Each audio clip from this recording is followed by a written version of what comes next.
ठीक है ना। साधुओं का काम ऐसे होते हैं, सब लोग चलते हैं रास्ते से, स्वर से, हद से, और साधु चलते हैं बेसुरा से और रास्ता नहीं देखते, जिधर मुंह उठा लिया। हमारे गुरु जी कहते हैं साधु और ऊंट में कोई फर्क नहीं होता, जिधर मुंह उठा ले उधर ही चलते, ठीक है ना। और वैसे कबीर साहब की सैदवानी है कि हद तजे सो ओलिया और बेहद तजे सो पीर, और हद बेहद दोनों तजे ताका नाम फकीर। ये कबीर साहब की वाणी है। तो कोई पता नहीं किधर हद है और किधर क्या है, ये कहाँ जाएगा वो कहाँ जाएगा, किधर का प्रसंग कहाँ जाएगा यही पता नहीं, लेकिन जो होगा प्रभु की इच्छा से अच्छा ही होगा। ये जो है माध्यम कोई भी हो, माध्यम कोई भी हो, जागरण हो, सत्संग हो, जहाँ कुछ और परमात्मा के या देवी देवता के नाम से जब ये चर्चा होती है, परमात्मा के नाम से जब चर्चा होती है, तो उसमें सबसे बड़ी बात ये है कि हमारा जो समय है, हमारी जो बुद्धि है, जो हमारी वृत्ति है, वो सच्चाई की तरफ मुड़ती है। हमारा समय व्यर्थ नहीं होता है, उसमें जो भी कुछ होगा वो सब का सब हमारे जीवन के लिए होगा। इसलिए चाहे कहीं से भी चर्चा हो, वो चर्चा उस सत्य की होगी। माता क्या है, माँ क्या है, शक्ति क्या है, दुर्गा क्या है, काली क्या है, भगवान कृष्ण क्या है, राम क्या है, सत्य क्या है, चित्त क्या है और शिव क्या है, विषय पे चर्चा होगी। थोड़ा सा आगे प्रसंग शास्त्री जी ने बड़े अलग अलग सुनाए, बड़े अच्छे ढंग से सुनाए कि जो आज का प्रसंग है, आज का जो वातावरण है, वो शास्त्रीय नियम से छोड़ करके मनमानी रूप से हो रहा है। अच्छा, जब मनमानी रूप से होता है तो प्रदूषण जो है ना, प्रदूषण आप देखते हो तो धुएं का प्रदूषण होता है। अभी गेहूं की कटाई चल रही है तो थोड़ा प्रदूषण ज्यादा भी बढ़ जाता है। दिल्ली की हालत खराब हो जाती है पंजाब हरियाणा से प्रदूषण से। लेकिन जो ध्वनि का प्रदूषण है ना, ये उससे भी ज्यादा खतरनाक है।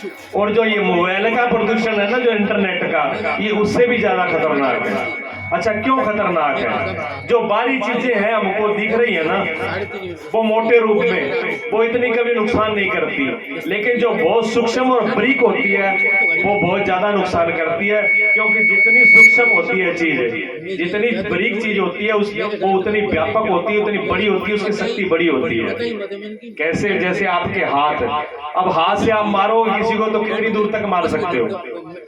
पास में होगा, किसी हाथ में कोई उठा करके डेला, ईंट पत्थर अगर फेंक के मारोगे तो कितना फेंक दोगे आप?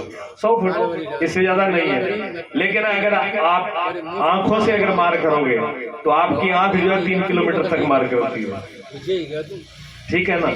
और इससे भी सूक्ष्म मन है। मन की मार कहां तक होती है पता है? मन 1 मिनट में कहीं भी जा सकता है। मिनट तो बहुत बड़ा बोल दिया मैंने, मिनट तो लगता ही नहीं है। 1 मिनट में तो पूरा सब कुछ घूम के आ जाएगा। दिखता है मन, किसी को दिखता नहीं, बड़ा सूक्ष्म है, लेकिन पावर कितनी है उसकी, जितनी बरीक। इसलिए मैंने कहा जो ये ध्वनि है, जो गलत चीज का उपयोग करते हैं, गलत शब्दों का, गलत वाणी का, गलत संगीत का, गलत चीजों का जो भी हम बोल रहे हैं, हम ये सोचते हैं कि क्या हो गया, हमने गाली दे दी तो, हमने अपमानित शब्द बोल दिया तो क्या हो गया। आपका जो हाथ की मार है वो सिर्फ चमड़ी पर करेगी घात।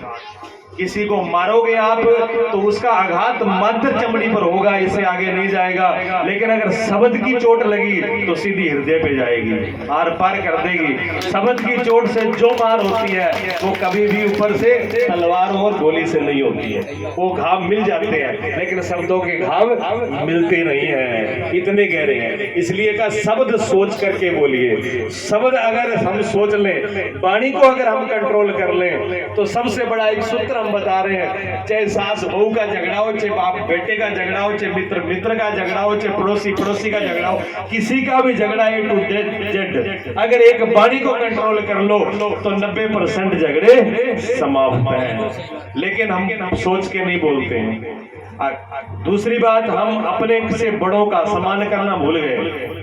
हम ये मर्यादा छोड़ दी कि क्या हो गया, क्यों पढ़ लिए ना, 2-4 अक्षर पढ़ गए तो सोचते हम माँ बाप तो पढ़े लिखे नहीं है, पुराने जमाने के हैं, हम तो सब पढ़े लिखे हैं, इंटरनेट जानते हैं, मोबाइल चलाना जानते हैं, हम इंग्लिश जानते हैं, कई भाषाएं जानते हैं।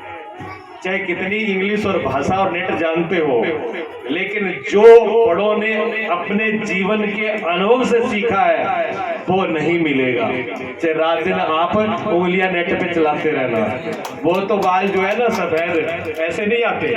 ट्रेन की आपको हकीकत बात बता रहे हैं, ट्रेन में एक बाबा जी आ रहे हैं, बूढ़े थे तो अपनी मस्ती देखो।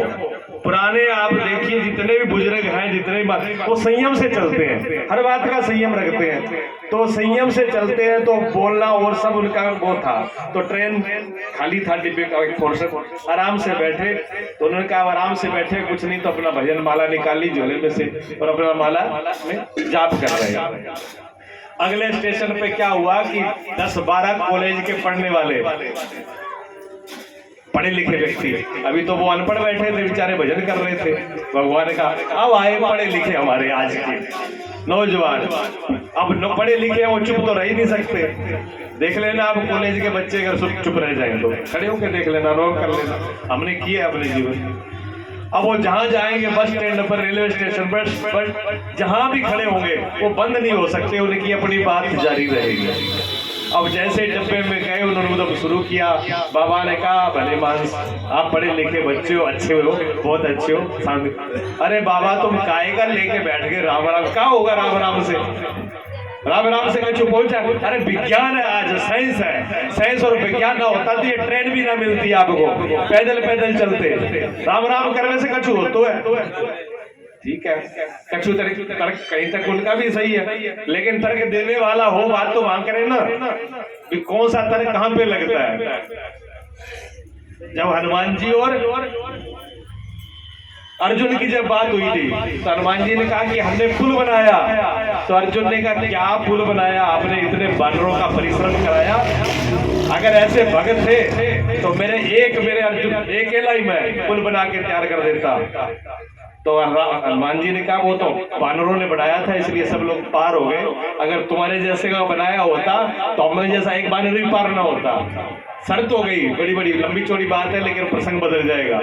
अर्जुन ने जिद पे आ गए तो हनुमान जी ने कहा ठीक है बनाओ।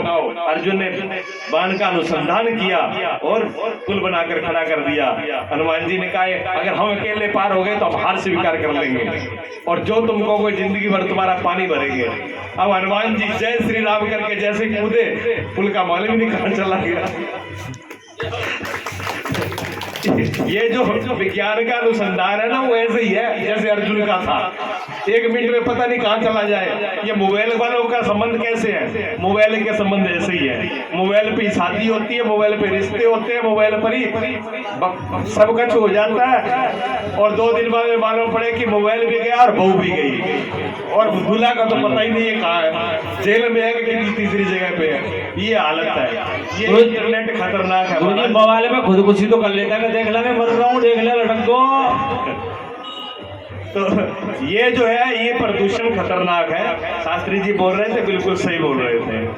देखो मैं पंजाब, वैसे तो पंजाबी भाषा उधर चलती है ज्यादा, हिंदी का मुझे अभ्यास है।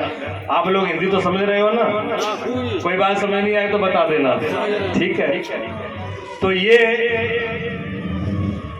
जो हमारा प्रदूषण है ये खतरनाक है। अब वो बाबा ने समझाया लेकिन बाबा ही कौन सुनता है, बाबा की नहीं सुनो, उदम शुरू कर दिया। तो एक बच्चे को शरारत सूझी, कहने लगे भैया कि इस चेन को खींच ले। तेरा दिमाग खराब है, दूसरे ने कहा चेन खींचे ट्रेन रुकेगी, जुर्माना लगेगा।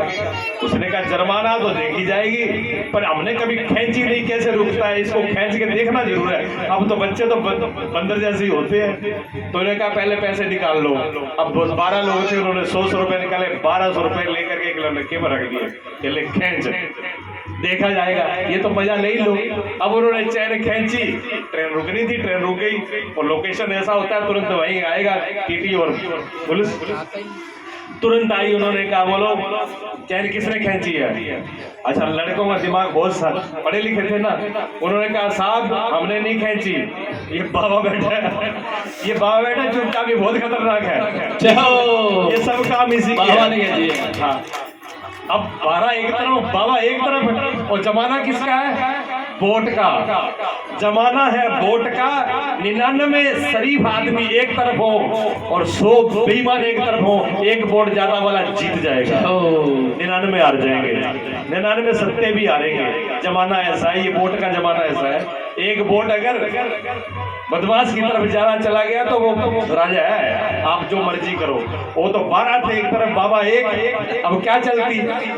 अब उन्होंने कहा सब, इन्होंने टीटी ने कहा देखो आप इतनी उम्र ले ली, सफेद दाढ़ी आ गई, बच्चे शरारत करें तो ठीक, और आपको शर्म नहीं आती, इतना बड़ा नुकसान होता है, और आपने ये। उन्होंने कहा महाराज जी क्या करें, अब बाबा का तो बाबा का दिमाग, जब उन्होंने दिमाग लगाया तो बाबा ने भी दिमाग लगाया। उन्होंने कहा बाबूजी क्या करते, मुसीबत में इस चैन को खींचना पड़ा, आप पे बहुत बड़ी मुसीबत थी। बोलो क्या मुसीबत थी? कि ये 12 लोगों ने मिलकर मेरे पास 1200 रुपए थे वो छीन लिए और इस लड़के के पास तलाशी लो। अब पुलिस साथ में थी, उन्होंने तलाशी ली, 1200 रुपए जेब में, 1200 रुपए लेके बाबा को दिए और 2-2 डंडे दिए लड़कों में, चलो थाने में। हाँ, ट्रेन में तुम बदमाशी करते हो और चोरी करते हो, इस जुर्म में तुम्हें अंदर कर दिया जाएगा। जब लेके चलने लगे नीचे, बाबा ने जेब में डाले 1200 रुपए और सफेद दाढ़ी पे हाथ घुमाया, बेटा ये सफेद दाढ़ी धूप में रखो, ये जीवन में पक्की है। ये बात ध्यान रखना कि चाहे आप कितने पढ़ लो, लिख लो, इंटरनेट चला लो, लेकिन जो अनुभव है बड़ों का वो अनुभव रहेगा जीवन का। जीवन का अनुभव कभी खोता नहीं, उनका आदर करना सीखो। बहू चाहे MA BA करके आए और सास तो अनपढ़ है, अब बहू कहती है अनपढ़ के आगे, हम तो डिग्री करी हुई है और इस अनपढ़ के आगे हमें कहना मानना पड़ेगा, इसकी सेवा करनी पड़ेगी, ये करना पड़ेगा, वो करना पड़ेगा। ये जो है हमारे शास्त्र की मर्यादा नहीं है। हमारे शास्त्र में सबसे बड़ा आयु वृद्ध, पहले आयु वृद्ध है। आयु वृद्ध में हमारे जो परंपरागत जो पद है सास और बहू का, उसकी गरिमा है। बाप और बेटे का, चाहे बेटा कितना भी पढ़ा लिखा और कलेक्टर बन जाए और बाप बिल्कुल अनपढ़ और एक अक्षर न जानता हो, तो क्या वो बेटा पढ़ने के बाद में बाप बन जाएगा उनका? नहीं बनेगा ना। तो फिर बहू अगर पढ़ लिख करके आ गई बहुत बड़ी, अगर MA BA करके आ गई, PhD कर ली, तो क्या वो सास से बड़ी हो गई? पर इनके दिमाग में तो वही कचरा भरा है ना, वो उसका क्या करोगे? और जब तक ये कचरा भरा है तब तक समाज से बीमारी खत्म होगी नहीं। बड़ों का सम्मान करना सीखें और जबान को लगाम देना सीखें। 2 बातों को अगर हम ध्यान में कर लें तो समाज में सुख शांति आएगी। अब थोड़ा गुरु वंदना कर लें, उसके आगे थोड़ी चर्चा करेंगे। बोलिए सतगुरुदेव भगवान की जय हो।